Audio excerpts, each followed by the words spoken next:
বিভিন্ন গুণসম্পন্ন চাল কুমড়ো আপনারা অনেকেই হয়তো পছন্দ করেন না, কিন্তু আজ সয়া চাং দিয়ে আমি এটা কিভাবে বানালাম তা দেখে নিন। হ্যালো ফ্রেন্ডস, রুবিস কুকারি 2 থেকে আমি রুবি বলছি। আপনাদের সকলকে স্বাগত জানিয়ে আজকের রেসিপি শুরু করছি। আমি 600 জনের একটা চাল কুমড়ো দিয়ে কিভাবে আজকে চাল কুমড়োর ঘন্ট রান্না করলাম সেটা দেখুন। চাল কুমড়ো অনেকেই পছন্দ করেন বা পছন্দ করেন না, কিন্তু প্রচুর গুণসম্পন্ন এই সবজি। প্রথমে আমি চাল কুমড়োর দুটো পাশ এভাবে কেটে নিলাম, তারপর পুরো এর খোসাটাকে একটা পিলারের সাহায্যে ছাড়িয়ে নিচ্ছি। পুরো চাল কুমড়োর খোসা ছাড়ানো হয়ে গেল, আমি এবার খোসাগুলোকে ফেলে দিচ্ছি।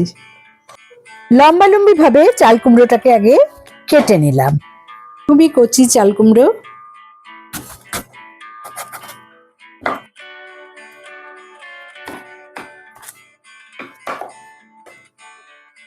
চাল কুমড়োগুলোকে কুড়িয়ে নেওয়ার আগে ভালো করে ধুয়ে নিতে হবে।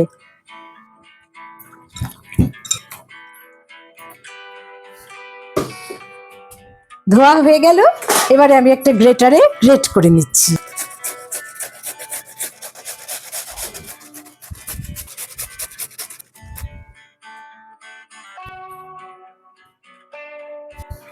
আমার চাল কুমড়ো কোরানো হয়ে গেল, এবার আমি একটা পাত্রে তুলে নিচ্ছি।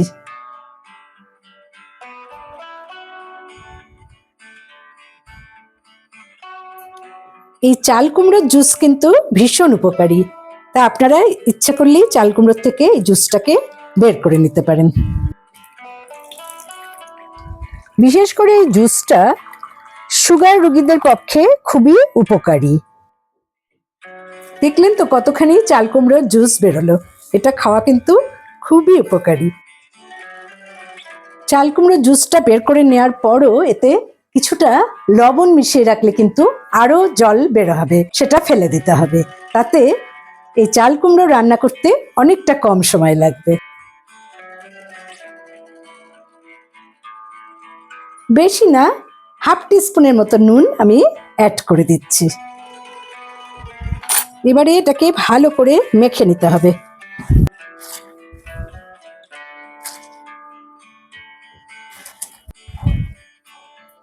আমি ঢাকা দিয়ে 10 মিনিটের জন্য রেস্টে রাখছি। নুন মেখেই যে চাল কুমড়োটা আমি 10 মিনিটের জন্য রেখে দিলাম, এতে চাল কুমড়োটা কিন্তু অনেকটাই মজে যাবে। আমি 10 টাকার একটা সয়া চাঙ্কের প্যাকেট নিয়েছি। এই সয়া চাঙ্কগুলো আমি ভিজিয়ে রাখবো গরম জলে।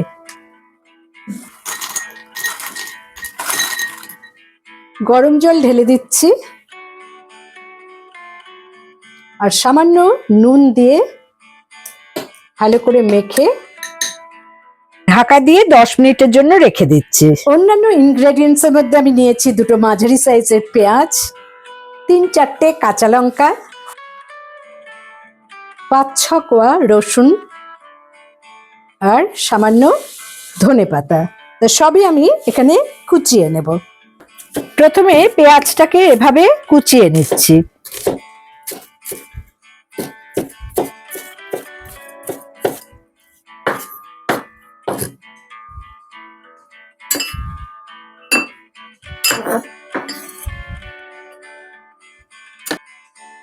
একইভাবে রসুনগুলোকেও আমি চপ করে নেব।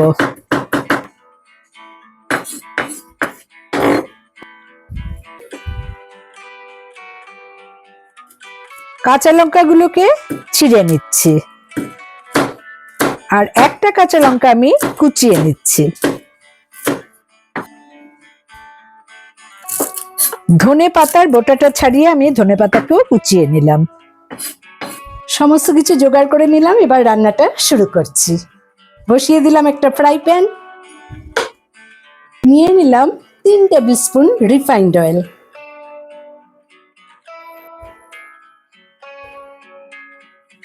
প্রায় 10 মিনিট এই সয়া চাংগুলো ভেজানো ছিল, এখন ঠান্ডাও হয়ে গেছে। আমি ভালো করে চটকে সয়া চাংগুলোকে তুলে নিচ্ছি আর তেল গরম হওয়ার পর এতে ভেজে নেব।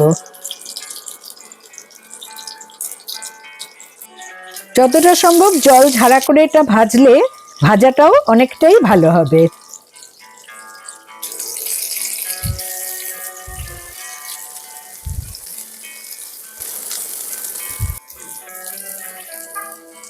আমি একটু হলুদ গুঁড়ো আর সামান্য কাশ্মীরি লাল লঙ্কার গুঁড়ো দিয়ে এটা ভেজে নিচ্ছি।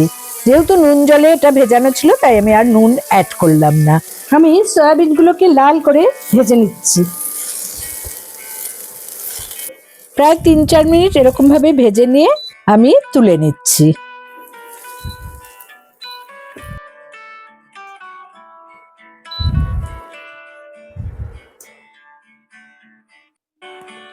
সয়াবিন ভাজা হয়ে গেছে, আমি এবারে সর্ষের তেলে রান্নাটা করব। দিয়ে দিলাম 3 টেবিল স্পুন সর্ষের তেল। তেল গরম হয়ে গেছে, আমি দিয়ে দেব 2 শুকনো লঙ্কা। দিচ্ছি 1 টিস্পুন কালো জিরে, হাফ টিস্পুন সাদা জিরে, কুচিয়ে নেওয়া কাঁচা লঙ্কা, আর দিচ্ছি 10-12টা কারি পাতা। এবারে দিয়ে দিচ্ছি কুচিয়ে নেওয়া রসুন, আর দিয়ে দিচ্ছি কুচিয়ে নেওয়া পেঁয়াজ।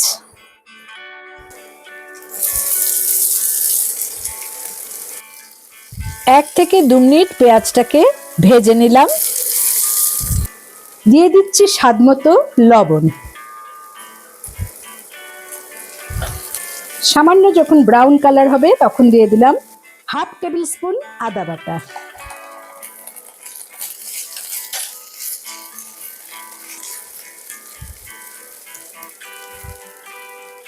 যখন আদার কাঁচা গন্ধটা চলে যাবে তখন আমি এতে অ্যাড করে দেব নুন দিয়ে ম্যারিনেট করা এই চাল কুমড়ো। তবে তার আগে ভালো করে চিপে জলটাকে বের করে নিতে হবে। অনেকটাই মজে গেছে আমার, কিন্তু আর বেশি সময় লাগবে না এটা রান্না করতে।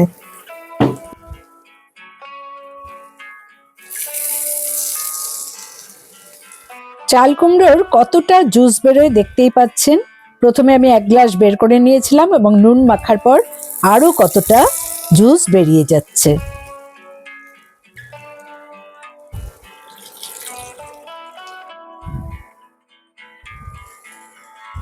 আবারও কতটা জল বেরিয়েছে দেখুন। এই জলটা কিন্তু আমি ফেলে দেবো, কারণ এর মধ্যে নুন মেশানো আছে। এবারে সবকিছু ভালো করে মিশিয়ে নেব।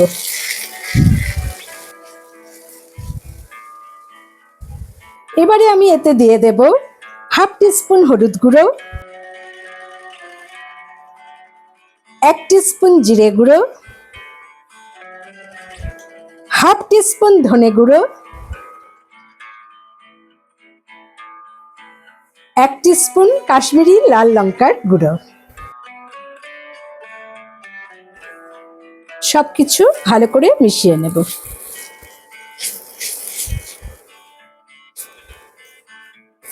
প্রায় মিডিয়াম ফ্লেমে আমি 2 মিনিটের মতো চাল কুমড়োটাকে নেড়ে নিচ্ছি। মশলাগুলো যখন চাল কুমড়োর সাথে ভাজা ভাজা হয়ে গেছে তখন আমি এতে অ্যাড করে দেব হাফ কাপ জল। সাথে দিয়ে দিলাম 3টে চিড়ে রাখা কাঁচা লঙ্কা।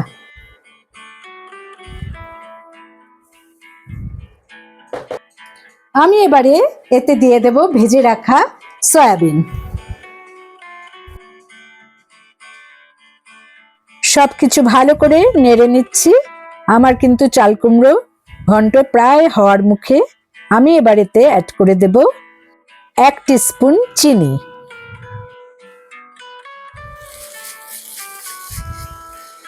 এবারে আমি ঢাকা দিয়ে 2 মিনিটের জন্য মিডিয়াম ফ্লেমে রেখে দিলাম।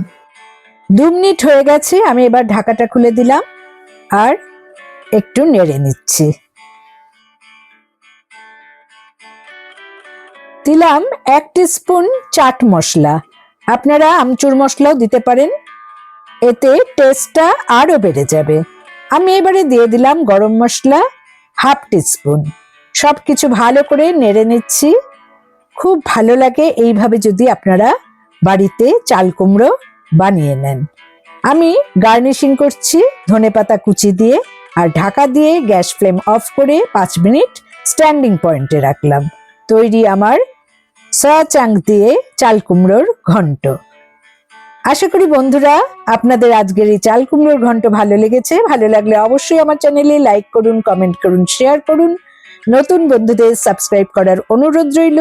পাশে বেল বোতামে অবশ্যই ক্লিক করতে ভুলবেন না, তাতে যখনই কোনো নতুন রান্নার রেসিপি শেয়ার করব তার নোটিফিকেশন সহজেই আপনাদের কাছে পৌঁছে যাবে।